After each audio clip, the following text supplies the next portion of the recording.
পথে আমি আমার চাচুর সাথে দেখা করে যাচ্ছি। সে হচ্ছে আমাদের কলিজার টুকরার আমার চাচা হারুন কাকা। আমি খুব জ্বালাইতে চলে আসি। আমি সবসময় হারুন কাকার কাজের মাঝখানে যখনই সে ডিবির অনেক কাজগুলো করে তখনই এসে আমি একটু তারে জ্বালাই। কাকা কেমন আছে? কাকা প্লিজ আপনি প্লিজ আজকে পুলিশ ই করবেন না, ডিবির প্রধান আপনি এখন ওইভাবে না, একদম ভাইস্তা চাচা ভাইস্তার মতো সম্পর্ক ই করবেন। বলেন কেমন আছে?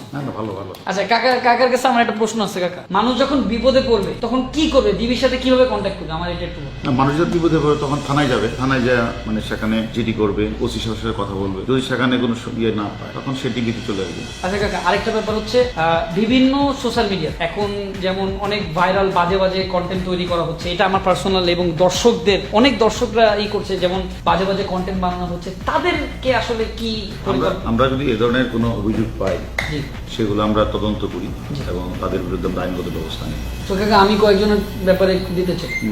আরো যদি এ ধরনের কোনো অসামাজিক কার্যকলাপ করে এবং তারা